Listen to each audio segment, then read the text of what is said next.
إن الحمد لله نحمده ونستعينه ونستغفره ونعوذ بالله من شرور أنفسنا ومن سيئات أعمالنا. من يهده الله فهو المهتد ومن يضلل فلن تجد له وليا مرشدا. وأشهد أن لا إله إلا الله إله الأولين والآخرين وقيوم السماوات والأراضين والذي لا عز إلا في طاعته ولا غنى إلا في الافتقار إليه.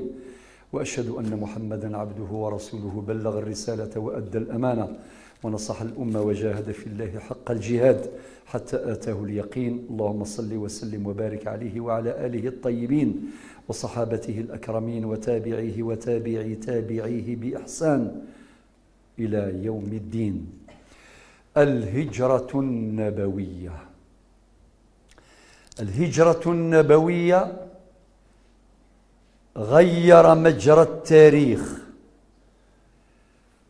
نقرأ الهجرة النبوية قراءة اعتبار، نقرأها قراءة اعتبار من خلال الأحداث التي حصلت قبلها والتي حصلت أثناءها والتي حصلت بعدها، فما لا يدرك كله لا يترك جله. قبل الهجرة النبوية بلغ الرسول صلى الله عليه وسلم الرسالة كما أمر: يا أيها الرسول بلغ ما أنزل إليك من ربك. وقد عانى ما عاناه مع الصحب الكرام، واجه جميع ألوان الأذى المادي والمعنوي، ولكنه كان صامدا صابرا محتسبا مبلغا رسالة الله. وكان معه الصحب الكرام الذين بذلوا من التضحيات الكثير في سبيل دعم المصطفى صلى الله عليه وسلم معنويا وماديا، لقوله تعالى: هو الذي أيدك بنصره وبالمؤمنين. وفي طريق المعاناة الكثير من التضحيات عبر القرآن عنها في عديد الآيات، في مثل قوله تعالى: مستهم البأساء والضراء وزلزلوا. بهذا التدرج في الابتلاء، بهذا التسلسل في الابتلاء، قال ربنا عز وجل: مستهم البأساء والضراء وزلزلوا، حتى يقول الرسول والذين آمنوا معه: متى نصر الله؟ ألا إن نصر الله قريب. بعد ذلك جاءت الهجرة بأمر من الله جل جلاله. هاجر النبي صلى الله عليه وسلم من مكة إلى المدينة، تاركا مكة وهي أحب أرض إليه. إلا تنصروه فقد نصره الله إذ أخرجه الذين كفروا ثاني اثنين إذ هما في الغار إذ يقول لصاحبه لا تحزن إن الله معنا إلى آخر الآيات.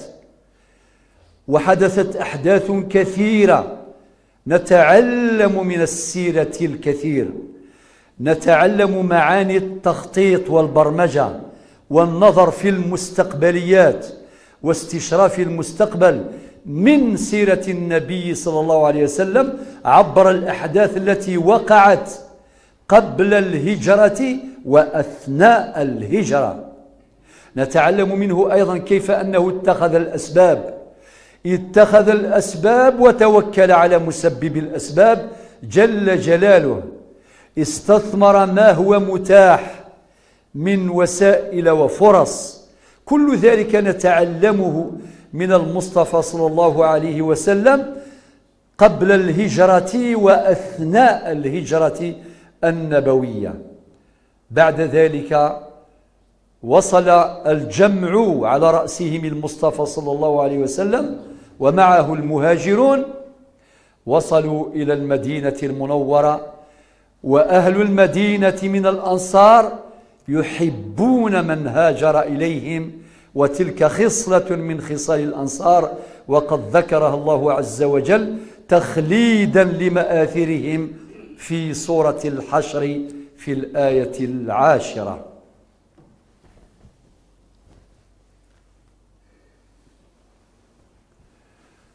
الحمد لله رب العالمين، والصلاة والسلام على أشرف المرسلين، وأشهد أن لا إله إلا الله ولي الصالحين، وأشهد أن محمدا عبده ورسوله خاتم النبيين وإمام المرسلين.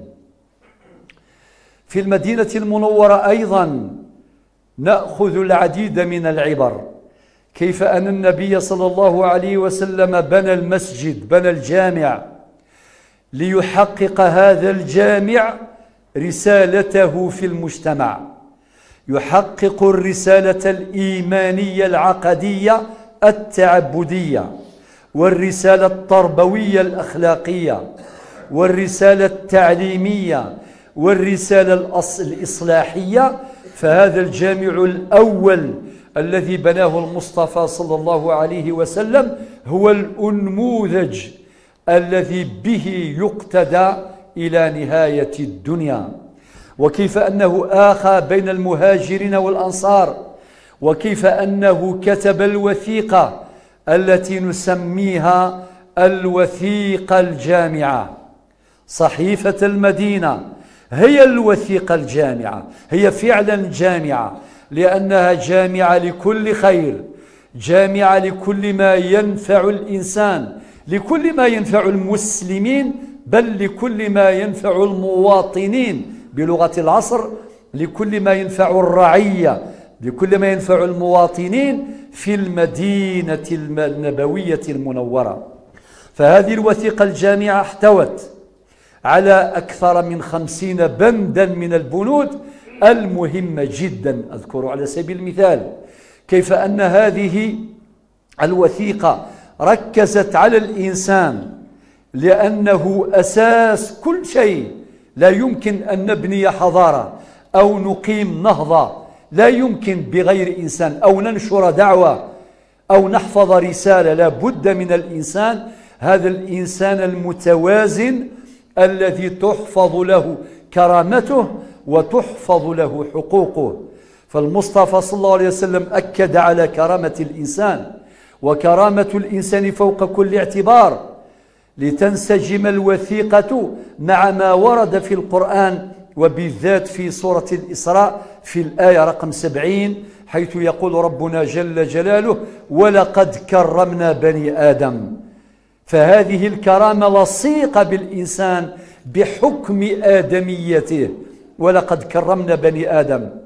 وكذلك نصت هذه الوثيقة على حقوق الإنسان الأخرى، التي هذه الوثيقة هي المصدر الأساس لجميع المواثيق الدولية التي يتدارسها الناس الآن في هذا الزمان. الإعلان العالمي لحقوق الإنسان الصادر عن الجمعية العامة للأمم المتحدة في 10 ديسمبر 1948، وقبل ذلك ميثاق الأمم المتحدة في 1945، وكذلك سائر الاتفاقيات 1966، الحقوق الاقتصادية والثقافية والمدنية والاجتماعية والسياسية، وكذلك الاتفاقات الإقليمية التي تبرم بين الدول والمواثيق المختلفة.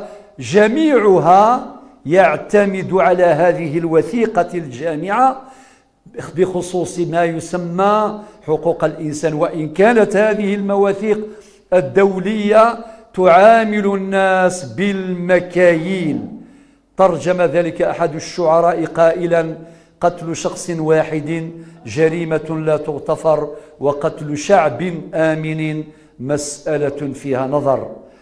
عودة إلى الوثيقة. هذه الوثيقة نصت على أمر مهم جدا. قال النبي عليه الصلاة والسلام في هذه الوثيقة عن الأمة الإسلامية: أمة واحدة من دون الناس. النبي صلى الله عليه وسلم آخى بين الأوس والخزرج، انصهر هؤلاء وتناسوا جميع المنازعات التي حصلت بينهم تصالحوا صلحا حقيقيا، فانصهر هؤلاء في جماعة الأنصار، وانصهر المهاجرون والأنصار في جماعة المسلمين في أمة الإسلام، كما قال ربنا عز وجل في آية القرآن في سورة الأنبياء: إن هذه أمتكم أمة واحدة وأنا ربكم فاعبدون. وفي سورة المؤمنون: وإن هذه أمتكم أمة واحدة وأنا ربكم فاتقون. وفي الوثيقة الجامعة نقرأ: أمة واحدة من دون الناس. فتنسجم هذه الوثيقة مع ما ورد في الوحي الطاهر. لا بد أن ندرس الهجرة النبوية دراسة اعتبار. اللهم غير حالنا إلى أحسن حال. اللهم اشف مرضانا ومرضى المسلمين، وارحم موتانا وموتى المسلمين. اللهم استرنا في الدنيا وفي الآخرة. اللهم زدنا إيمانا وتقوى ويقينا. اللهم زدنا ألفة وأخوة ومحبة وسعادة. اللهم إنا نسألك حسن الخاتمة. اللهم انصر إخواننا المجاهدين في فلسطين، اللهم انصرهم نصرا مؤزرا. اللهم احفظ بلادنا الجزائر من كل سوء وسائر بلاد المسلمين. اللهم غير حال أمتنا وحال البشرية إلى ما فيه الخير والسعادة. آمين آمين. وأقم الصلاة.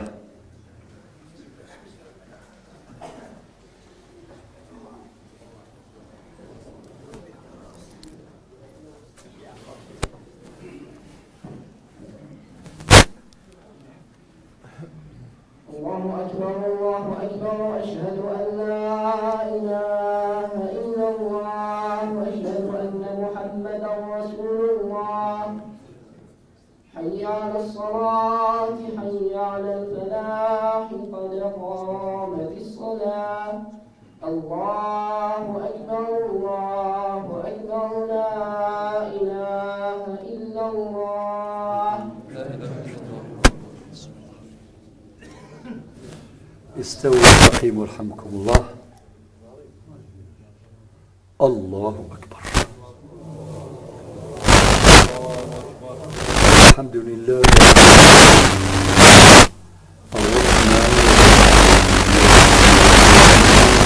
إياك نعبد وإياك نستعين، اهدنا الصراط المستقيم، صراط الذين أنعمت عليهم غير المغضوب عليهم ولا الضالين.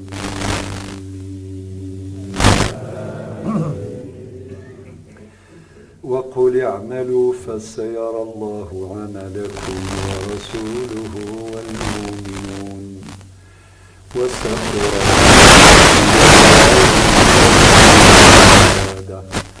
فينبئكم بما كنتم تعملون. الله أكبر.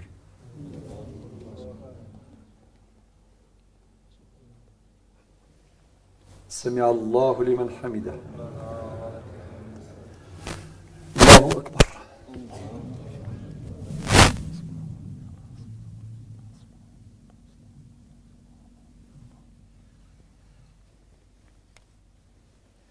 الله أكبر. الله أكبر.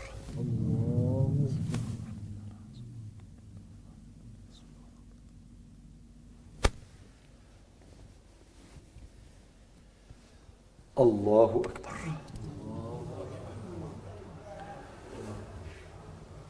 الحمد لله رب العالمين، الرحمن الرحيم، مالك يوم الدين، إياك نعبد وإياك نستعين، اهدنا الصراط المستقيم، صراط الذين أنعمت عليهم غير المغضوب عليهم ولا الضالين.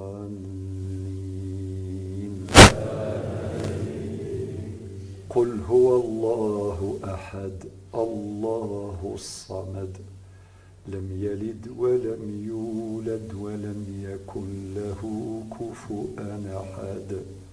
الله أكبر.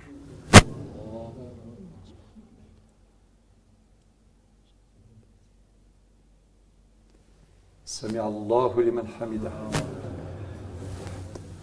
الله أكبر.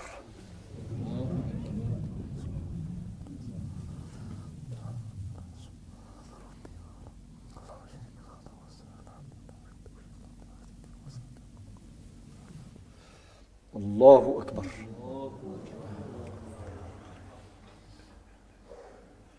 الله أكبر.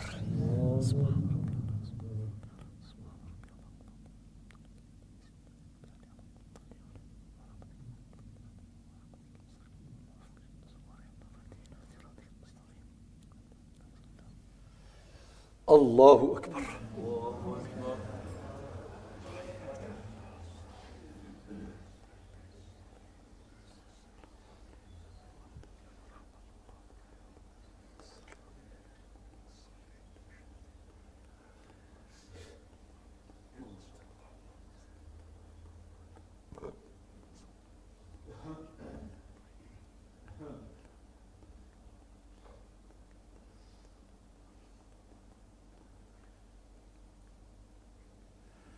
السلام عليكم